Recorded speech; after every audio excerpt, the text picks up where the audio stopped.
And good afternoon to all my friends at HashLearn. My name is Uplav Kumar and today we are here for the 6th session on the chapter of thermodynamics. So thermodynamics is basically a class 11 topic and we have managed to complete all the theoretical aspect of the chapter. So today we are going to just cover the last part that is left, that is the third law of thermodynamics. What do you mean by useful work, and we'll solve some numericals related to that. Okay. So let me see how many people have already joined in. So apart from the schools here, so I can see many schools have already joined in here. Okay. So now let me just start off with our class today, and if at any point of time you have any doubt, please note it down, and towards the end of the class we'll have a 5-minute session with all the government schools for any doubt clearing. Okay. So during the class if you have any doubts, please note it down, and towards the end of the session you can ask me whatever doubts you have. Okay. So what we are going to do in today's class, so what we did in the previous class, first we talked about the conditions for spontaneity. Okay. So what do you mean by spontaneous? When is a reaction spontaneous? When is a reaction non-spontaneous? Okay. So there is one simple rule: if delta G for a reaction is less than 0, then the reaction is spontaneous. Okay. If delta G for a reaction is greater than 0, then it is non-spontaneous, and if delta G is equal to 0, then the reaction is at equilibrium. Right. So you learned all of this in the previous class. So if you have any doubts regarding this, you can watch our previous lecture and you will be able to get an idea about what is all this. Okay. Then we also had a look at the Born-Haber cycle, which is basically a way to calculate the lattice energy of some crystals. Then we had a look at the second law of thermodynamics. What is the second law of thermodynamics? It's mainly talking about the concept of entropy. Okay. So it talks about the concept of entropy and how the entropy of a universe is always increasing. Okay. Then we had a look at what is the Gibbs free energy and what is the standard free energy chain, and we had a look at a few applications of these concepts. Okay. So this is what we did in the previous class. Now let us start off with today's class. So this was the question from the previous CPP in which most of you are going wrong, and this is a very good question. So I want everyone to take it down, right? All the people who are watching from the school also, I want everyone to take down this question and try to solve it on your own. So I'll give you a minute for everyone to note it down. So whoever is watching the video, I want everyone to just note down this question and try to solve it, because I won't discuss this question if no one has already solved it. Okay. So I'll give you a minute, try to take down this question and try to solve it, right? And then when you have a doubt, we'll discuss about this thing. Okay. So I'll just read out the question for you. If the enthalpy change for the reaction CH4 plus Cl2, CH3Cl and HCl, so these two are the reactants and these two are the products, the delta H or the enthalpy change of the reaction is minus 25 kilocalorie. Bond energies of CH is 20 kilocalorie more than the bond energy of CCl, and bond energies of HH and HCl are same in magnitude. Then for this reaction, what is the delta H, right? So please note down this question and try to solve it when you have some time. We'll discuss about this question in the next class, okay, because this is a very interesting question. So we'll solve this thing in the next class. Now what we are going to do in today's class is mainly about what do you mean by useful work, what is the third law of thermodynamics. So there are 3 statements that we are going to look at, then application of the third law of thermodynamics, and finally some numericals in the second half of today's class. Okay. So now let us just start off. If at any point of time you have any doubt for any of the people who are watching the video, please note it down and keep those doubts towards the end of the class where we will be having a session. Okay. Now first of all, what do you mean by useful work? Okay. So the work done on or work done by the system actually includes 2 types of work. Okay. So whenever you talk about this equation, okay, you remember delta U is equal to Q plus W. Which law is this? This is the first law of thermodynamics, which simply says that a change in an internal energy of a system is equal to the heat you are supplying to the system and work you are doing on the system. Okay. If I am talking about the other way around, the decrease in the internal energy of a system is equal to the heat that is supplied from the system to the surrounding and the work that is done by the system on the surrounding. Okay. So this is the law that we have. Now in this W is the work done on the system, work done on the system, so it is positive. If it was negative, then it was work done by the system. Okay. So it is simply saying that whenever you talk about the concept of work done, right, the work done can be split up into 2 parts. The 2 parts are what? They are work done in expansion and the other is the work done in non-expansion. Okay. So how do we understand this thing? Let's talk about this. The 2 types of work can be understood by taking the example of electrolysis of water. to produce H2 and O2. Okay, so you know about electrolysis, what happens in that? You have two electrodes which are connected by a battery, okay, and then you have an electrolyte here which will be here acidic H2O. So what happens in this case, you know that H2O will transform into 2H2 and O2, which will be given out at the electrodes. Okay, so what is happening? I am going from 2H2O which is in the liquid phase to 2H2 which is in the gaseous phase to O2 which is also in the gaseous phase. Okay, so can I say that there are two things that are happening? First thing, H2O is getting converted into a gas, okay, and then the gas is splitting up into two other gases. Okay, so can I say that there are two types of work that is being done? The first is decomposition of H2O, right? The first is the decomposition of H2O. So that is one work that is being done, and the second work is expansion in volume, because the liquid is getting converted into gas and we know that the gas will have a larger volume. So when the liquid is turning into gas, I can say that the volume is expanding. Okay, so one is decomposition of H2O and second is expansion of volume. Okay, so this expansion of volume is what we call as a W expansion, that is the work done during expansion, and this decomposition is what we will call as a non-expansion work. Okay, so what is this non-expansion work depending on? It depends on the chemical energy of the substance. Okay, some substance which will have very strong bonds, in that case we will need to supply a large amount of energy to decompose that, and for substances in which there is a very less amount of energy, in that case it will be very easy for you to break. Okay, so this is what we call as a non-expansion work. Now the work non-expansion is done to cause decomposition of water, while the work expansion is due to the expansion in volume of the system. Non-expansion work is also known as electrical work or non-mechanical work or simply non-pressure volume work. Okay, so I hope that this thing is clear, that every work has how it has two components. One is the work that is done to expand the system, and the second work is done such as electrical work or non-mechanical work or simply non-pressure volume work. Fine. So hope this thing is clear. What is useful work? So now let's talk about this useful work now. So according to this concept, right, what we think is that delta G is equal to the useful work, right? Because remember, what do we call delta G as? We call it as free energy. Free for what? Free for something to be used. Okay, so if a system has a large amount of free energy, it means that you have a large amount of energy that you can use for doing any particular work. Okay, but if a system doesn't have free energy, that means that you cannot utilize energy from there to do any sort of work. Okay, so delta G is equal to useful work. We'll prove this thing with the help of a derivation. First thing, when I say W, so W is basically what? W of expansion, that is the work done during expansion plus the work done during non-expansion. Okay, now we know according to the first law of thermodynamics, U is equal to Q plus W. Fine. Now because you are talking about expansion, so the work is done by the system on the surrounding. Okay, so in this case what will happen? Just a moment.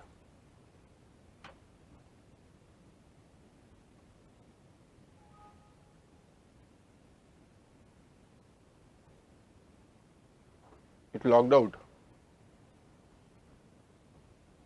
What is the password?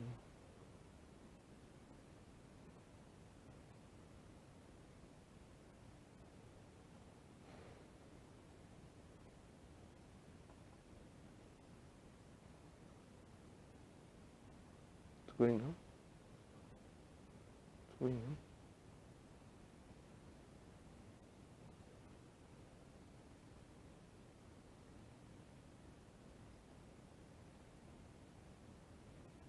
Hello? Hello? Hello?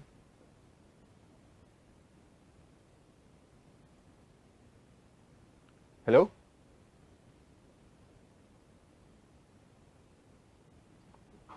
Yeah, are you able to hear me?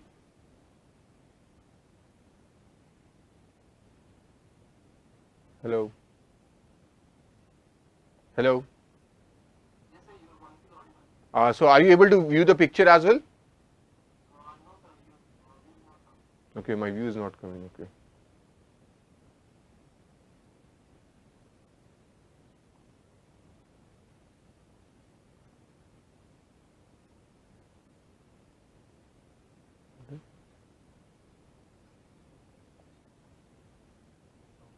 Hello? Yeah, can you see anything now? Okay. What about now? You're not able to see the PPT.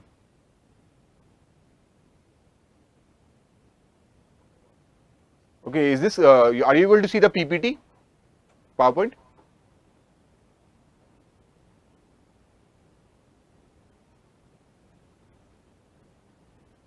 Hello?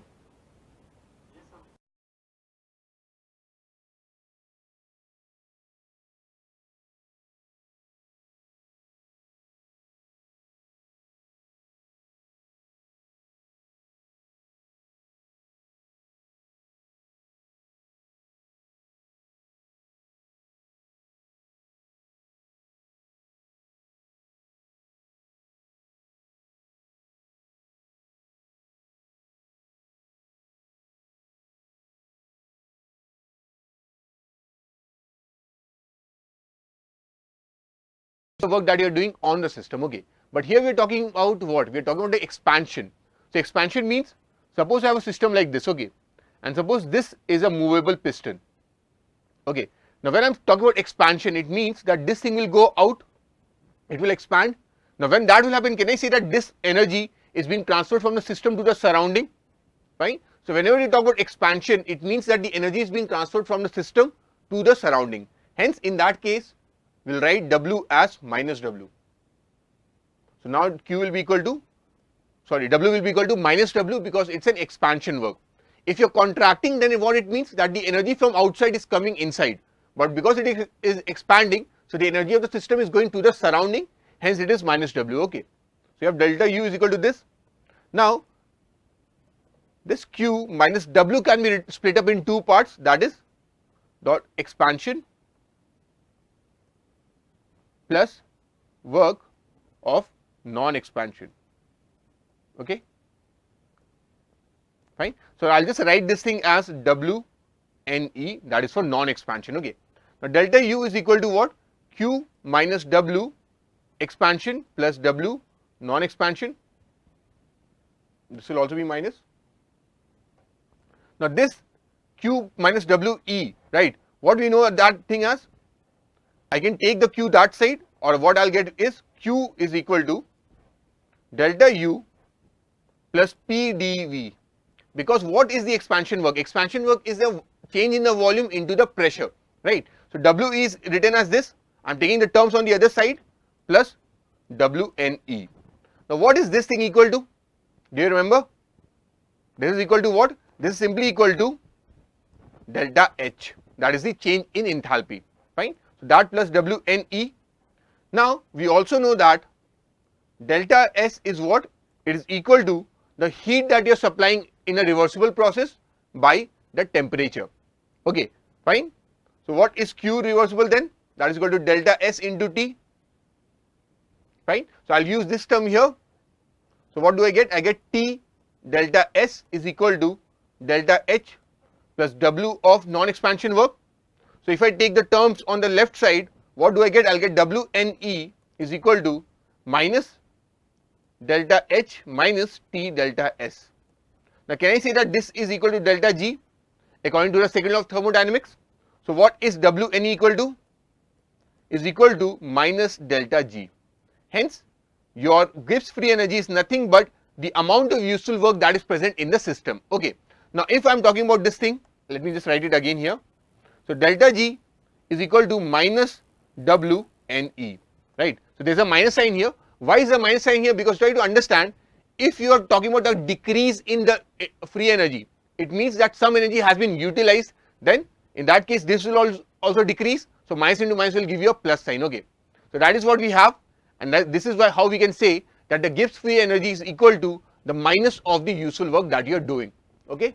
So if you do more work by the system, okay, suppose the system has some amount of work that you can do, okay, suppose that is equal to 100 kilojoules, that is the amount of work it can do. Now because it has done some work on the surrounding, so what will happen? Its internal energy will decrease, and that is why you have a minus sign here, fine. I hope this thing is clear. Why the minus sign here? Hi Aviral, how are you? So now let's look at the third law of thermodynamics, which is a very important law because it says a very few things that are very important. Okay, the first most important thing it says, every substance has a finite positive entropy. Okay, so entropy as a concept, entropy cannot be negative because what is entropy? Entropy is a measure of the randomness. Now can randomness be negative? No, randomness can be 0, but it cannot be negative.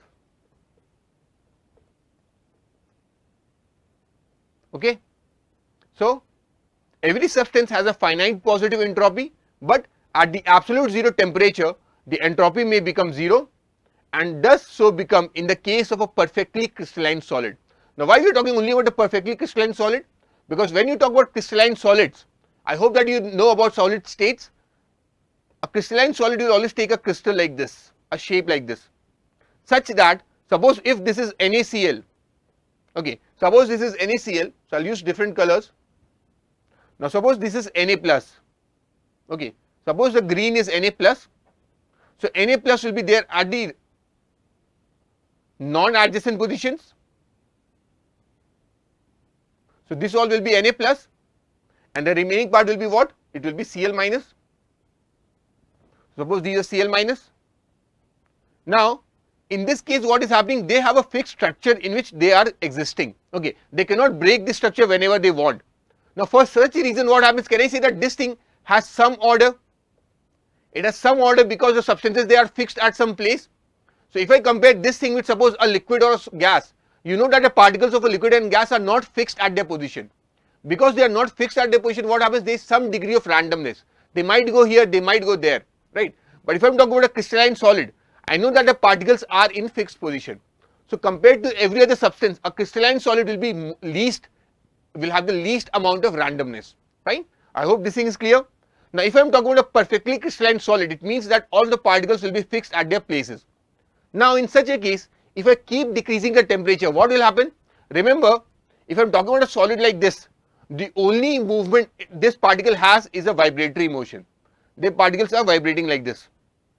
So if I decrease the temperature, what happens? This vibration will also decrease. So if I bring the temperature to suppose an absolute 0, which is 0 Kelvin, right? So you can think of it as 0 Kelvin. So if you bring the temperature at 0 Kelvin, now at this point of temperature, what will happen? The particle will not even vibrate. So in that case, there is perfect order, and because there is perfect order, so perfect order is nothing but 0 entropy. Hence, all bodies have a positive value of entropy, but at absolute 0 what happens? A perfectly crystalline solid will have 0 entropy. Okay, so that is the statement 1. Now what about statement 2? Entropy of a solid or liquid approaches 0 at absolute 0 of temperature. So same thing is just written in a different way. So that is the main thing in thermodynamics. The concept of thermodynamics is, suppose that, what is the 0th law? The 0th law talks about the concept of temperature. What is the first law? It talks about the concept of internal energy. Second law talks about the concept of entropy, and the third one talks about the concept that absolute 0. So these are the concepts of each and every law, right? But each law can be written in different ways. Okay, so you might have studied that even the second law of thermodynamics has many statements. So just like that, the third law of thermodynamics has 3 statements that we are going to talk about. So this is the first one. I hope that this is clear with everyone. Second is also another way to reframe the first statement only. Look at it. Entropy of a solid or liquid approaches 0 at absolute 0. Now if you talk about a liquid at absolute 0, will it remain as a liquid? It won't. The liquid will turn into a solid, and most probably that solid will turn into a crystalline solid. Hence, entropy of a substance when it approaches absolute 0 is 0. Okay. Next, statement 3. Now look at this statement. This is a very important statement and it talks about a lot of things. First thing, it is impossible by any method. By any method it is impossible, no matter how idealized it is. So even if you take an ideal situation, it is impossible to reduce the temperature of any system to absolute 0 in a finite number of operations. Now think about it. This is one body that I have, okay, and suppose this body is at 10 degrees Celsius. Now if I want to bring this body to suppose 0 degrees Celsius, what do I need to do? I need to take out heat from this. I need to take out heat from the body. I hope this thing is clear. Now, how do I take out heat from the body? You know that if I have suppose one body and I have another body, okay, suppose this is at high temperature and this is at low temperature, and I connect both of them. Now we know that since the two bodies are in contact, so heat will flow from here to here. So if I want to reduce the heat of some body, what should I do? I should get in touch with another body that is at an even lower heat. Only then the heat will flow from high to low temperature. So if I want to bring this temperature from 10 degree to 0 degree Celsius, what I need to do? I need to bring it in contact with another body which has a temperature at least lesser than 0 degrees Celsius. Fine, that is what I need to do. Only then will the heat flow from here to here and the temperature of this body will reduce. Fine. So if I want to, suppose I have a body and I want to bring the temperature of this to 0 Kelvin, then can I say that this type of body is what we refer to as a sink? Because it is going to absorb all the heat. Fine. Now, if I have a body suppose at 1 Kelvin and I want to bring the temperature to 0 Kelvin, can I say that I need another sink in this case? Now, the sink will only work if the temperature of this is lesser than the temperature of this. Temperature of this is 1 Kelvin. Do we have any substance that has a temperature of 0 Kelvin? We don't. Since we don't have any body which has a 0 Kelvin, which body can reduce the heat of this thing? None of the bodies. Hence, it is impossible for us to reduce the temperature of any system to 0 Kelvin by using finite number of operations. Okay. Hope this thing is clear. Just think about it. If you want to bring the temperature of a body to 0 Kelvin, you need another body that will be already at that temperature or at a temperature below that, so that it will absorb the heat from that body. Okay. Because if I want to bring the 1 Kelvin to 0 Kelvin, I want the heat to flow. It will flow from what? It will flow from this body to a cooler body. And do we have a cooler body in our presence? We don't. We have 1 Kelvin. We don't have a body which is at a lower temperature than 0 Kelvin. Since this is not possible, hence we cannot do this sort of process. Okay. I hope this thing is clear with everyone. अगर आपको कोई doubt, please note it down. We'll talk about it later. So what are the applications of thermodynamics? Okay, so thermodynamics ka main application is that the entropy at 0 Kelvin is 0. Fine. So this is the main statement of the third law of thermodynamics, that at absolute 0 the entropy of a substance or a system becomes 0. Fine. Now how will we use this? We can use this for, now suppose I have S. Okay. Now what is S? S is equal to Q by T. Fine.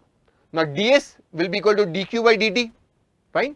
Now what is Q? Q is the amount of heat you are supplying. Can I say that Q is equal to Cp into T? How much temperature you are changing by what amount of heat?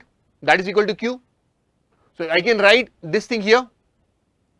So ds is equal to dCp by T by T. Now Cp is what? A constant, so Cp will come out. So I can write this as ds is equal to Cp dt by T. Fine. Now if I integrate this thing, if I do a definite integration, I will be getting S here from 0 to T Kelvin.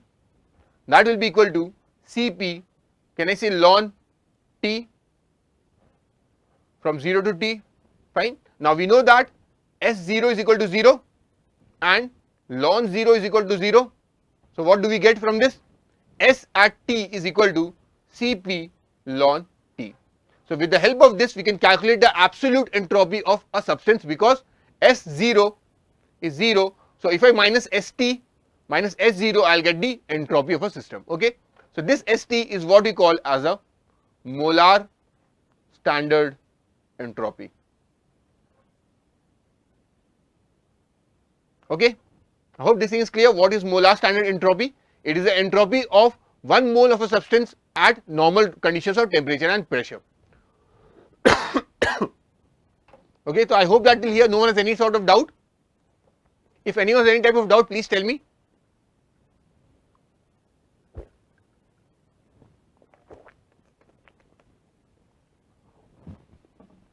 Okay, so I hope that no one has any type of doubt, but if you have any doubt, you know that you can ask me. And about the students at the government school, please hold on to your doubts and we'll have a session at the end.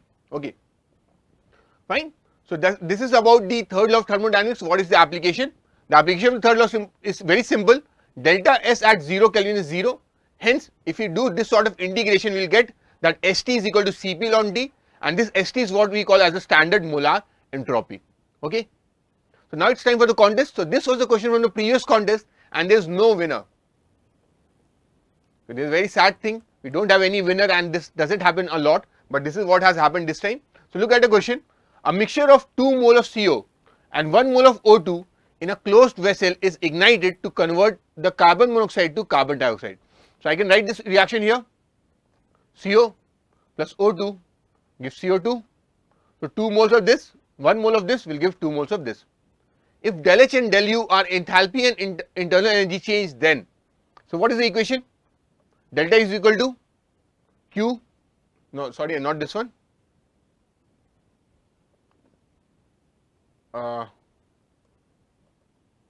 just a minute.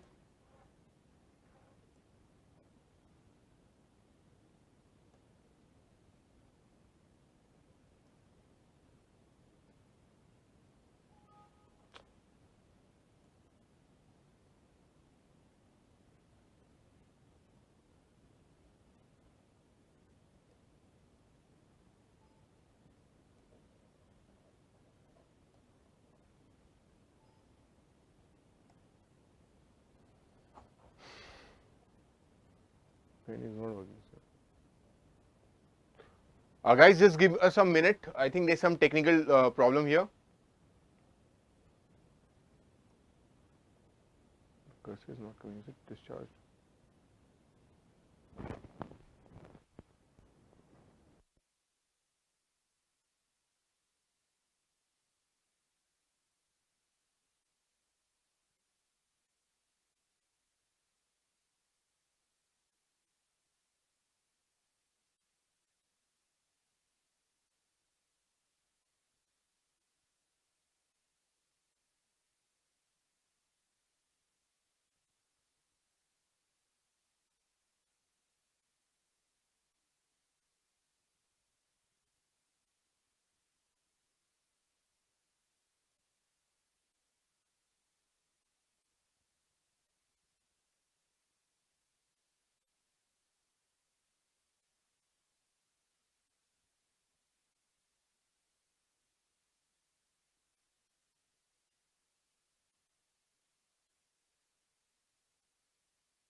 Okay, so actually this is the question that we have. Okay, so what the equation that we have is delta is equal to what? Delta H minus T delta S, fine. This is what we have according to the first law of thermodynamics. Okay, now what is written? It is said that 2 moles of CO is getting, and along with 1 mole of O2 is getting converted to 2 moles of CO2. So can I say that there is a shift from 3 moles of gas to 2 moles of gas? So there is a decrease in the volume. Now can I say that the system is contracting in a way? If the system is contracting, I can say what? I can say that system is becoming less random and it is becoming more ordered. Okay, so in this case, can I say that S will be positive, delta S will be positive? Okay, now delta S is positive, T is positive. Can I say that this number will be positive? This entire term will be positive. If this term is positive, can I say that delta U will be greater than delta H, and hence B is the correct answer, that is delta H is less than delta U. Fine. So that is about the previous contest. Now it's time for today's contest, and I want everyone to be ready. So today's contest question is this.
I had brought 4 questions that I wanted to discuss with everyone. So you can just take down these 4 questions and then we can solve it sometime later. Okay. So till then, I hope that everyone is clear with whatever we have discussed till now. So this was the question for the contest for today, and I can see that Aviral has given an answer and no one else has given any answer. So come on guys, you know what is up at stake. If you can give me the correct answer, the first person to give the correct answer will get a free doubt clearing session. Okay. So I want everyone to participate in the contest. Okay. Now this was one question from the previous CPP in which I was sorry, not from the previous CPP. I'm really sorry. So I'll just write what is missing in this question. Okay. So the reaction here is zinc from the solid will turn into, with copper 2 plus in the aqueous state. So I am really sorry, but just try to understand this aqueous. So that will turn into Zn2 plus, that will be in aqueous, plus copper. Okay. So this is what we have. This is the reaction. For this reaction, what we get? The EMF for this reaction is 1.1 volt. Okay. So we have to calculate the free energy change for the reaction if enthalpy of the reaction is minus 216 kilojoules per mole. Okay. Calculate the entropy change for the reaction. So this is one question that I want you guys to take down. So I'll give you another 2 questions. Don't worry. You just need to write down the part that is remaining. Okay. So calculate these for the following reaction. The reaction is CO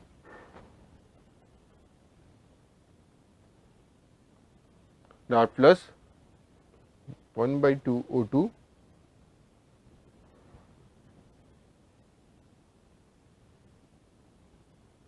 so 1 by 2 O2. I'll just copy this thing here.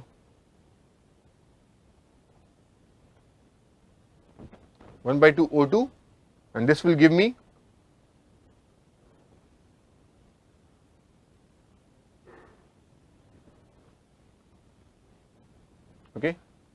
this will give me 1 mole of CO2. Okay. So this is another question that I am giving you guys for homework.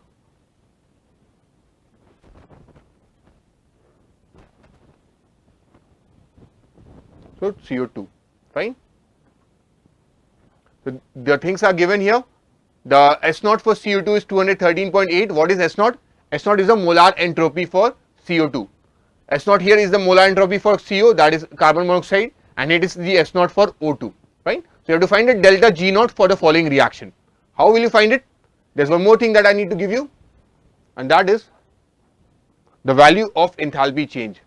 So delta H0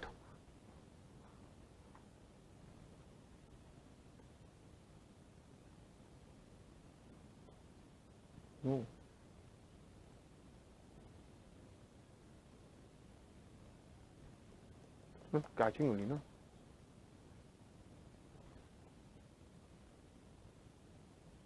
So delta H for this reaction is given as minus 282.84 kilojoules. Okay. So this is what we have. The reaction is given, the delta H for this reaction is given, and S0 for the individual compounds are given. Okay. So you have to find the delta G0 for this reaction. Fine. So 2 more questions, I'll just give it them. Now what is given here? The given here is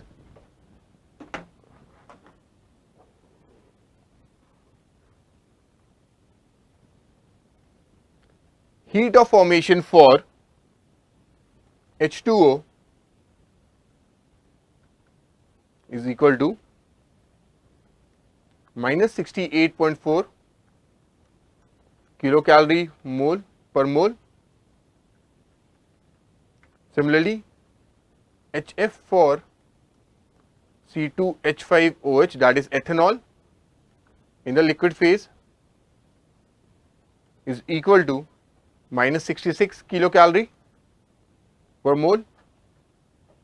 And finally, HF for acetic acid, that is CH3COH, again in the liquid phase, is equal to minus 118 kilocalorie per mole. Okay, so this is what we have, and the reaction is what? C2H5OH plus O2 will give CH3COH plus H2O. Okay, so the 2's and 5's, you know that they will be in substitute, but I am not able to write it here, so don't worry. So this is the question that you have. Ethanol was oxidized to acetic acid in a catalyst chamber at 18 degrees Celsius. Calculate the rate of removal of heat to maintain the reaction chamber at 18 degrees Celsius. Why it came here, I have no idea. So this will be normal C.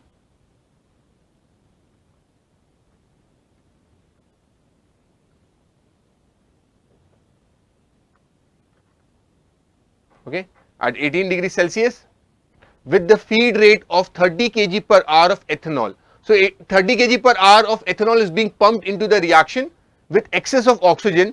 So at 18 degrees Celsius, okay, given that only 42% of the entire sample is ethanol. So what is the, in this case what do you have to find? You have to find, so you have to calculate the rate of removal. Okay, so that is what you find. You have to see how much heat you have to remove per hour. Fine. So that is the question here. Don't worry guys, we will discuss this thing in detail in the next class. Because of some inconvenience we couldn't do that properly here. Now what is the final reaction? The final reaction is CO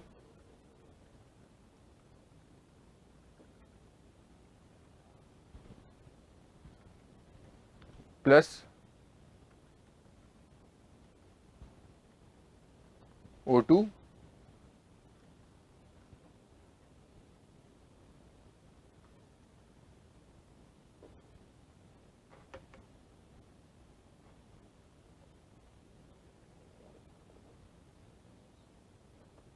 No, mouse is working. Select pen only.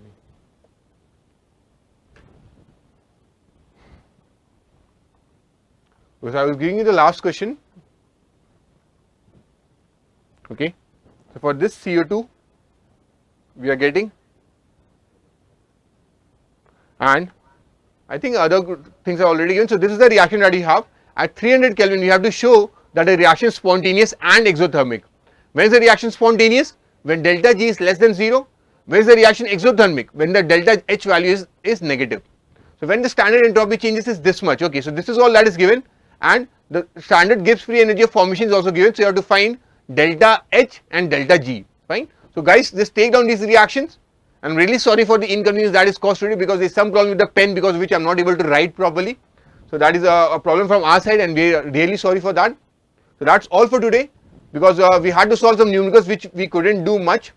So I'm really sorry for that, but don't worry. Next class is also depending on applications only, so we'll be talking more about the questions in the next class. We'll solve all of these questions that we have today. Okay. So what we did today, we talked about the useful work, we talked about the third law of thermodynamics, and we looked at an application, but we weren't able to solve the numericals. Okay. So that is something that we'll again continue in the next class, that is tomorrow. Okay. So thanks for joining us, and all the password users can just start answering the questions, because most of the concepts have already been covered in the previous lectures. So I want all the password users to start answering the questions, and that's it for today. Sorry for the inconvenience again, and we will meet again. That will be tomorrow. Till then, good luck.